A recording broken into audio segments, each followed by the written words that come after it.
የቡና ማሳቸው በዘመናዊ መተግበሪያ ተለክቶ የማረጋገጫ ሰነድ ማግኘታቸው ተጠቃሚነታቸውን እንደሚያሳድግላቸው በደቡብ ኢትዮጵያ ክልል የይርጋ ጨፌ ወረዳ አርሶ አደሮች ተናገሩ። የክልሉ ግብርና ቢሮ ከግብርና ሚኒስቴር ጋር በመተባበር በአይነቱ የመጀመሪያ የሆነ በተንቀሳቃሽ መተግበሪያ ተለክቶ የተዘጋጀ የቡና ማሳ ባለቤትነት ማረጋገጫ ሰነድ ለአርሶ አደሮች አስረክቧል። ተመስገን ተስፋዬ አርሶ አደር ፈቃዱ ዮሐንስና እታገኘው ታምሩ በጌዲዮ ዞን ይርጋ ጨፌ ወረዳ ወጊዳ ቀበሌ ነዋሪዎች ሲሆኑ ያላቸውን የቡና ማሳ በዘመናዊ ተንቀሳቃሽ መተግበሪያ አስለክተው ህጋዊ የይዞታ ማረጋገጫ ሰነድ አግኝተዋል። ማሳይን አስለካዊ ባለቤትም የለኝም ይዞታ ሰርቲፊኬት ሊቶስጂ ስብሰባ ነው ያልኩ ሰርቲፊኬትን ወስጄ ቡናዬን ደግሞ በፈለኩበት አገር ሄጄ እንዲሸጥ ሰርቲፊኬት ሰጥተውልኝ ይኸው ተጠቃሚ ሆኛለሁ። በዚህ ሰርቲፊኬት ከባንክም ብድር አገኝታችሁ በቂ ሰፊ የሆነ ስራ ትሰራላችሁ በማለት በቂ ትምህርት ለኛ ሰጥተውን ዛሬ ይሄን ሰርቲፊኬት በእጅ በመያዛችን በጣም ደስተኞች ነን።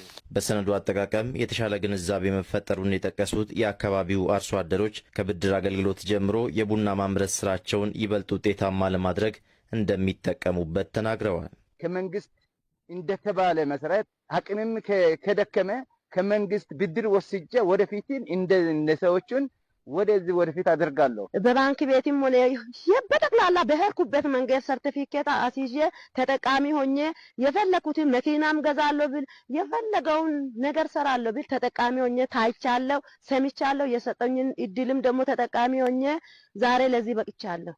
ተመልካቾች እንግዲህ ወቅቱ በልጌ መሆኑን ያክል ትንሽ ካፌ ያለበት አካባቢ ነው የምንገኘው።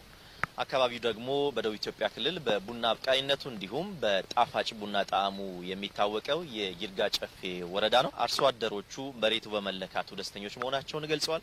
ከዛ ባሻገር ለጉዳዩ ልዩ ትኩረት ተሰጥቶ በክልል ደረጃ እየተሰራ መሆኑን የሚመለከታቸው የክልሉ የስራ ኃላፊዎች አስታውቀዋል።